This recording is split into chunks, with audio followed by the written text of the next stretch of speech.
Hello everybody, today we would be understanding the jurisprudence and scope of cyber laws. The objectives of this module would be to understand the evolution of computers and also to analyze the scope and meaning of cyber laws. The topics that would then be covered would be to understand the general evolution of computers and to understand the meaning and scope of cyber law. This would in turn involve the evolution of computers in the sense of understanding the 5 generation of computers, the functioning of a modern computer, what is a meaning of a computer as per the law. This would also involve understanding the evolution of the internet and understanding the concept of the www or the World Wide Web, the meaning of internet protocols, which involves the TCP IP, the SMTP and the internet protocol address and also the domain name system. Now we would begin with understanding what is the need of a cyber law.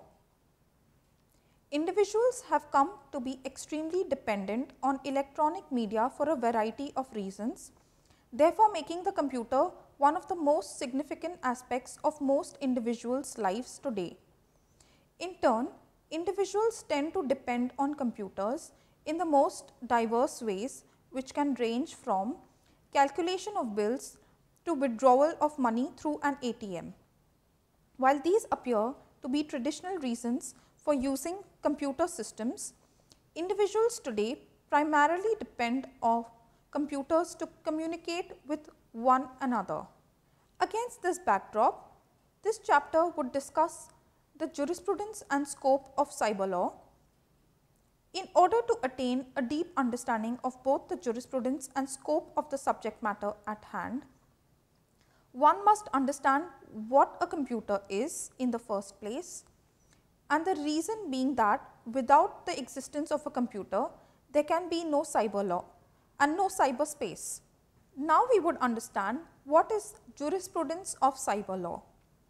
The term jurisprudence is seeking to understand the philosophy of law.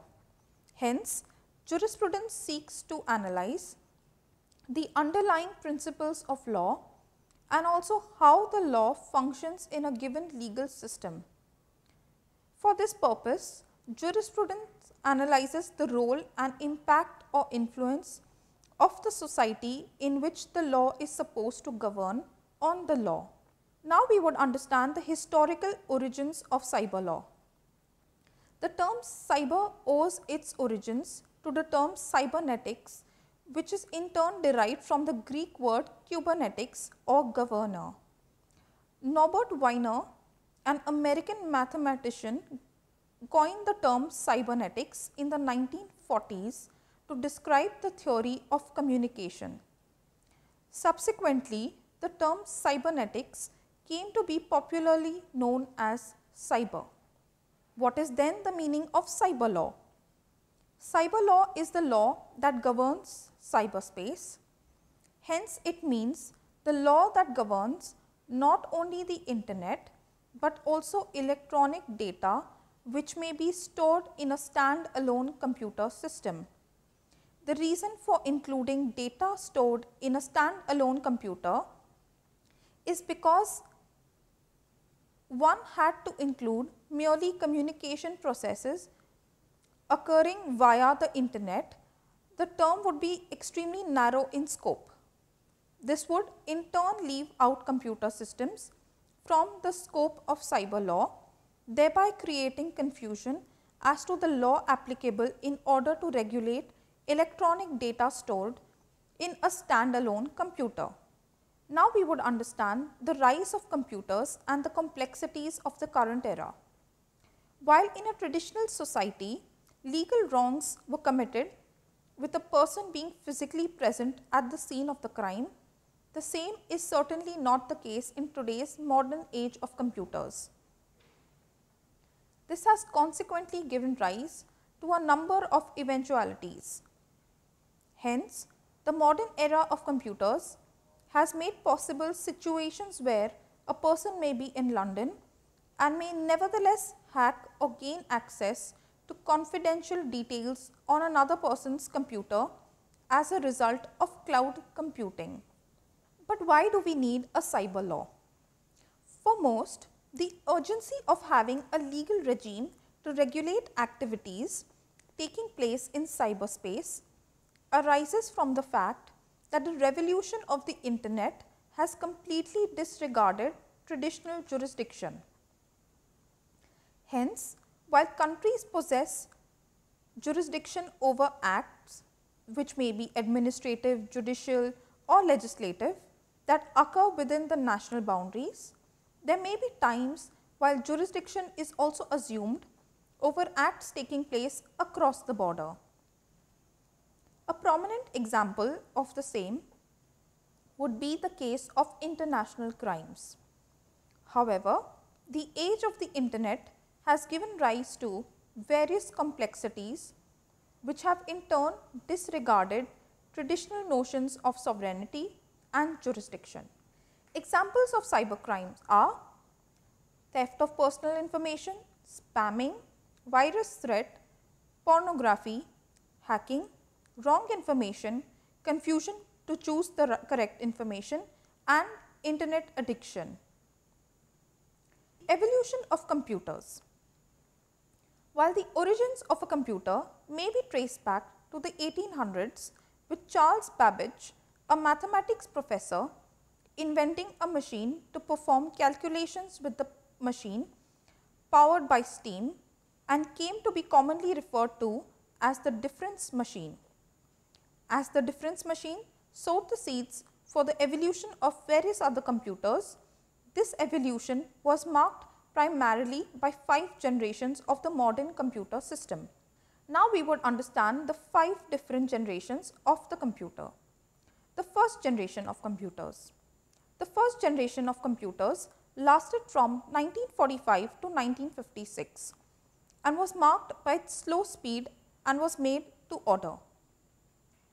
In addition, it included the use of vacuum tubes.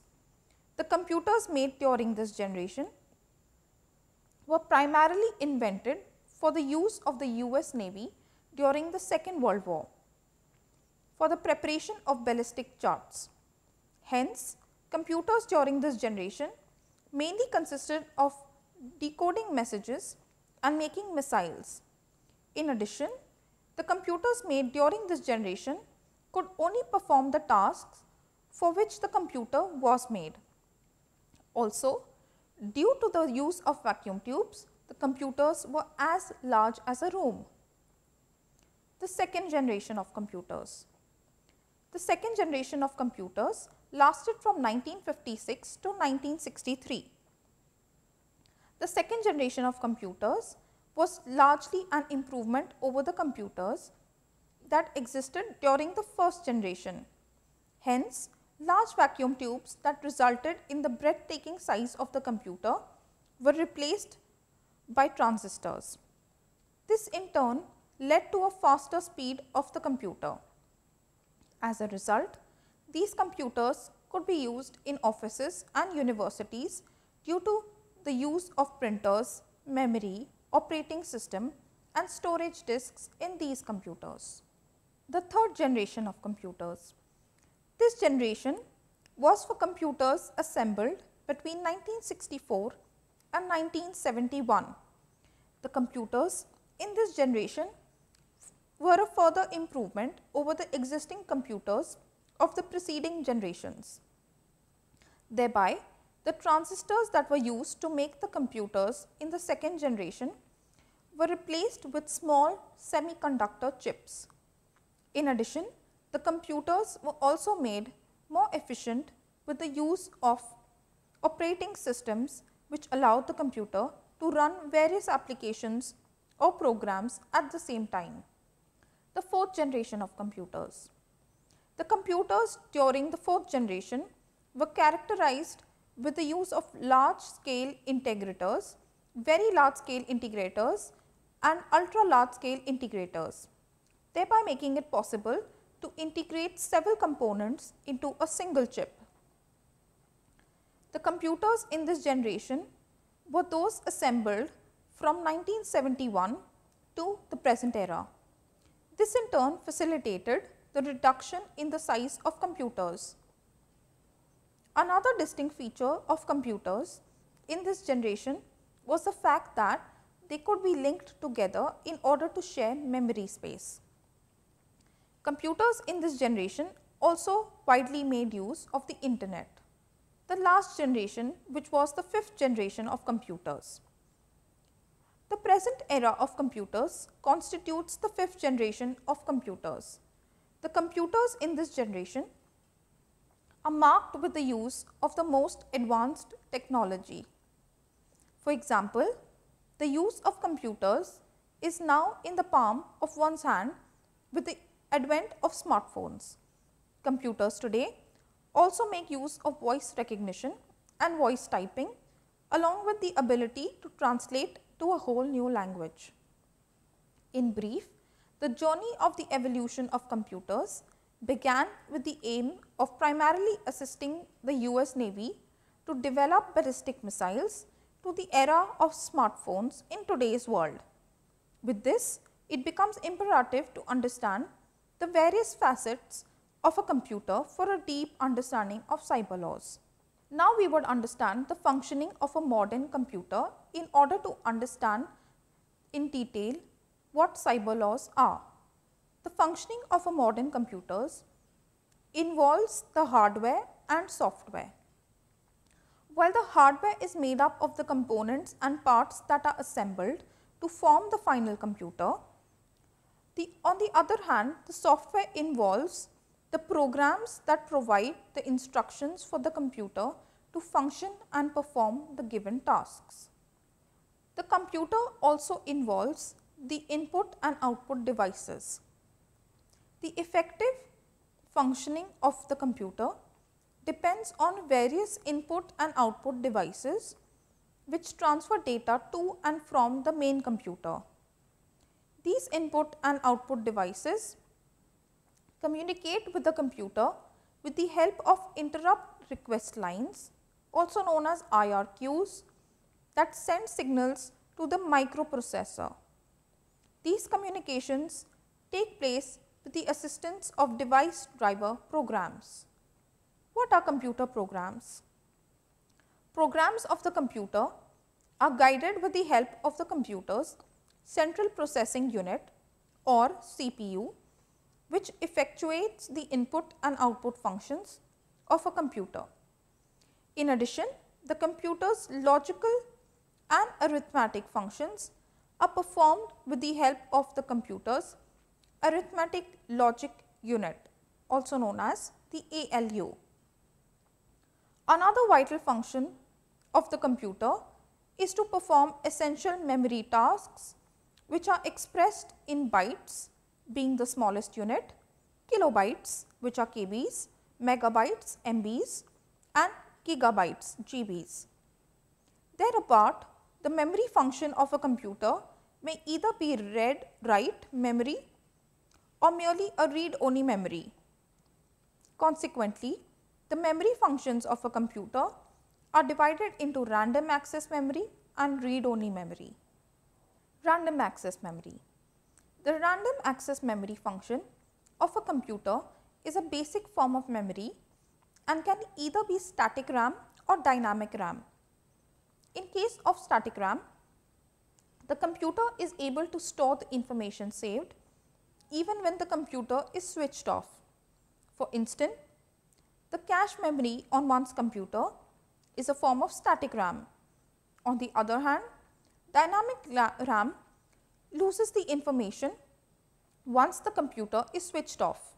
For instance, memory stored in one's pen drive is an example of dynamic RAM and needs to be refreshed frequently. Read-only memory. The read-only memory of a computer has the ability to, like the name suggests, merely read the memory on the computer. In other words, memory stored cannot be changed, modified by the user. A common example of ROM is the CD-ROM, in which the information is permanent and can merely be viewed by the user. In addition, because of this feature of the ROM, which is being only read only, the memory is non-volatile and remains even if the computer has been turned off. After all this, what is a computer in such circumstances? According to the Information Technology Act of 2000, the Act has defined a computer by virtue of section 2 clause 1 subclause 1 as an electronic, magnetic, optical or other high speed data processing device or system which performs logical, arithmetic and memory functions by manipulations of electronic, magnetic or optical impulses and includes all input, output, processing, storage, computer software or communication facilities which are connected or related to the computer in a computer system or computer network. Hence, the prerequisites of a computer are that the computer must be electronic and hence capable of performing a technological function which is electrical, magnetic, digital or wireless. In addition, a computer is also capable of being an optical storage media. The prerequisites of a computer. A computer is a high speed data processing device or system. The term data has in turn been defined by the IT Act 2000 of India by virtue of section 2 clause 1 subclause O. Apropos, whenever any information is prepared in an organized manner and has been processed or is capable of being processed for future purposes either in a CD or pen drive or in any of the internal drives of the computer, the same is referred to as data. For instance, in case A gathers information on hacking, a form of cybercrime, and consequently stores the collected information on his or her pen drive, the same is included within the meaning of data. The other prerequisites of the computer are: a computer is capable of performing logical, arithmetic and memory functions by manipulations of electronic, magnetic or optical impulses. Hence, for example, while using the word processor for typing a certain document, the processor would automatically mark out a spelling error, if any. Such a capability is known as a logical function. The prerequisites of a computer also include the arithmetic and the memory function. An arithmetic function would be the use of a calculator of the computer. At the same time, a standalone computer is also a form of a computer because it is capable of manipulating electronic functions. A memory function of a computer would be explained as the ability for a computer to store the data. Now we would understand what is a computer function. The term function has been defined by virtue of section 2 clause 1 subclause U of the IT Act 2000 of India to include logic, control arithmetical process, deletion, storage and retrieval and communication or telecommunication from or within a computer. Hence, whenever an electronic, magnetic, optic or high processing device system is able to save or retrieve information or perform a task such as log on to the internet or calculate the same, it is said to be a computer. Now we would understand the types of computer functions. First, by input function, we mean that a computer is able to transfer data into the system. By output function, we mean that the data is capable of being transferred from the computer to another device. Thirdly, A storage function, as the name suggests, is the ability for a computer to be able to store the data for further use. Fourthly, a computer includes the computer software in the computer system.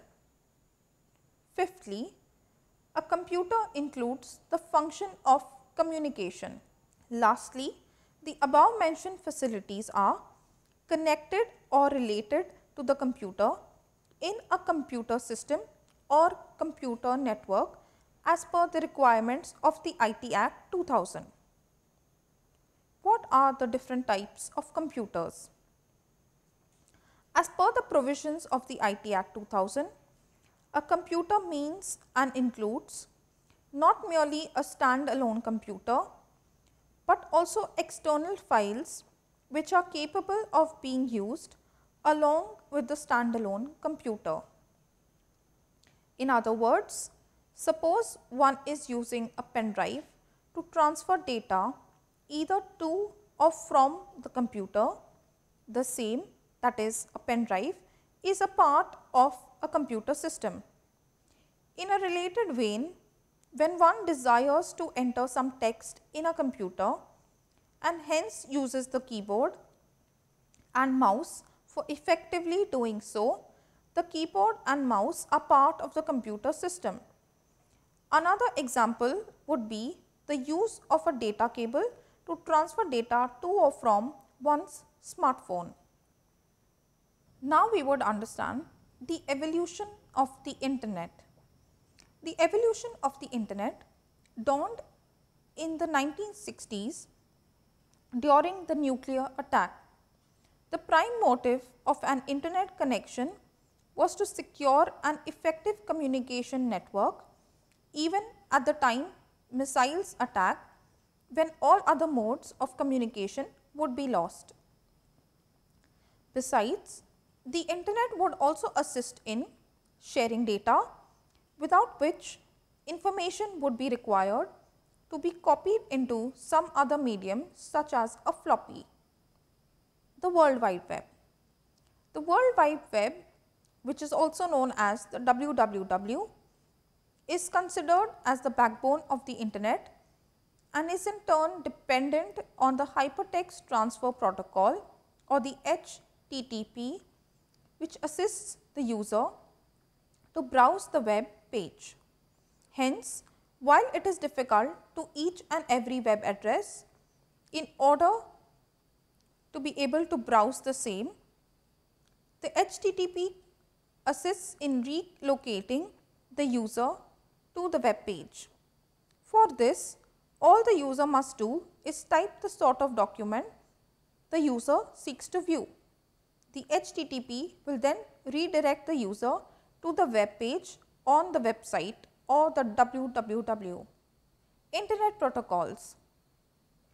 As we are aware, the use of internet facilitates the transfer of data from one website to another.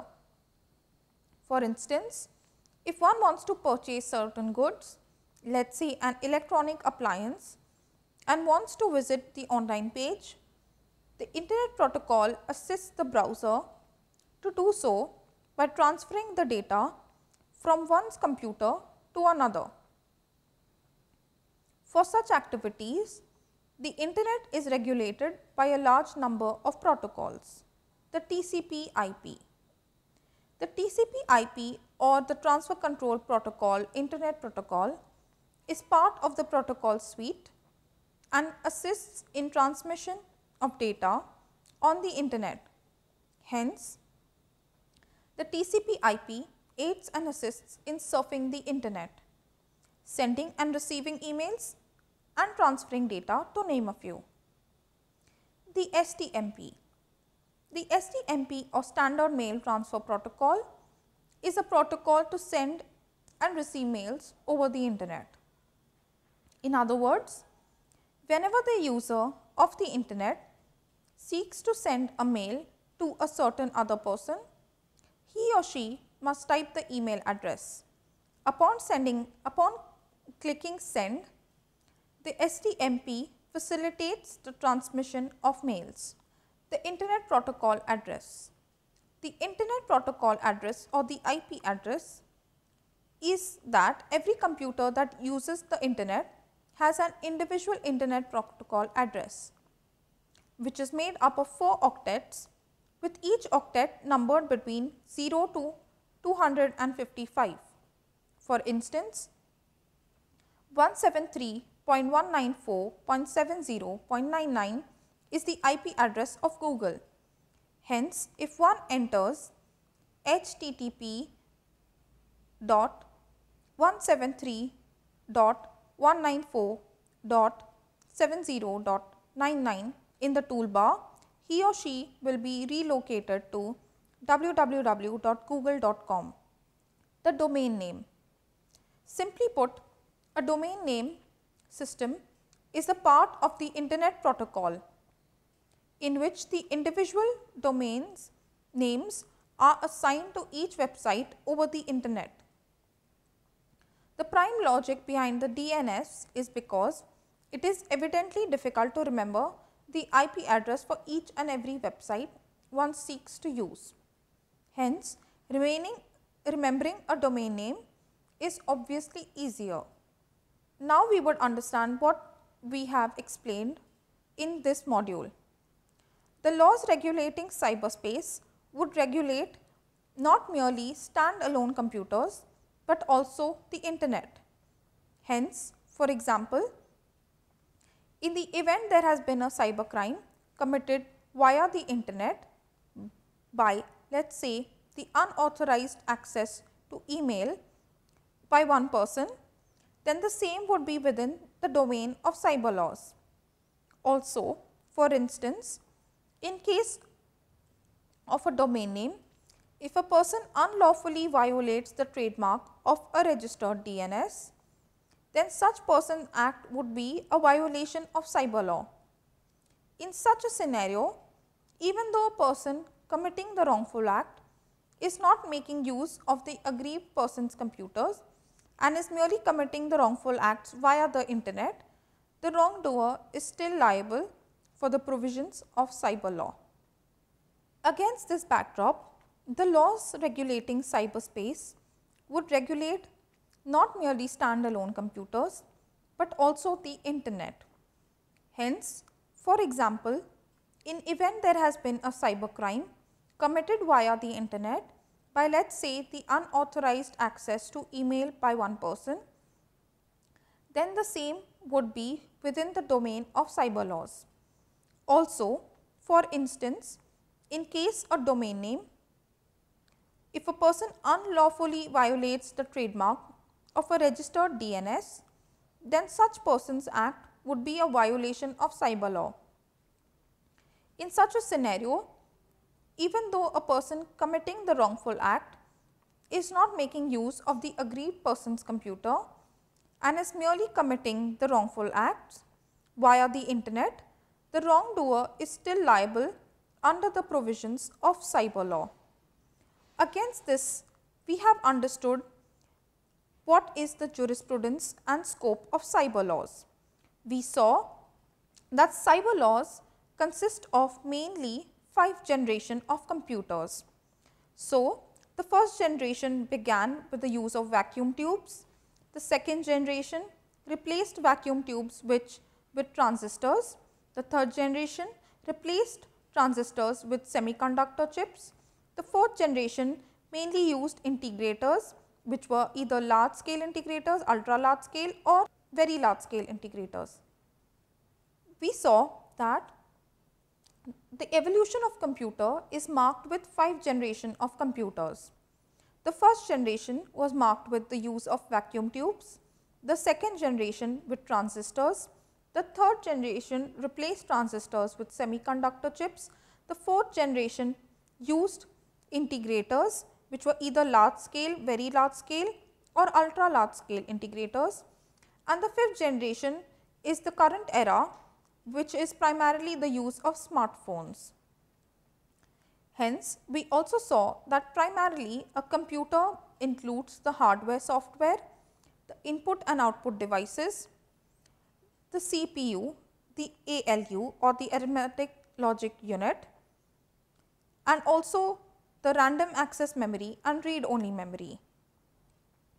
Against this, we also understood the legal aspects of the definition of a computer, which are defined by virtue of the Information Technology Act 2000 by virtue of section 2 clause 1 subclause I, and we also understood the meaning of data by virtue of section 2 clause I clause O of the IT Act 2000.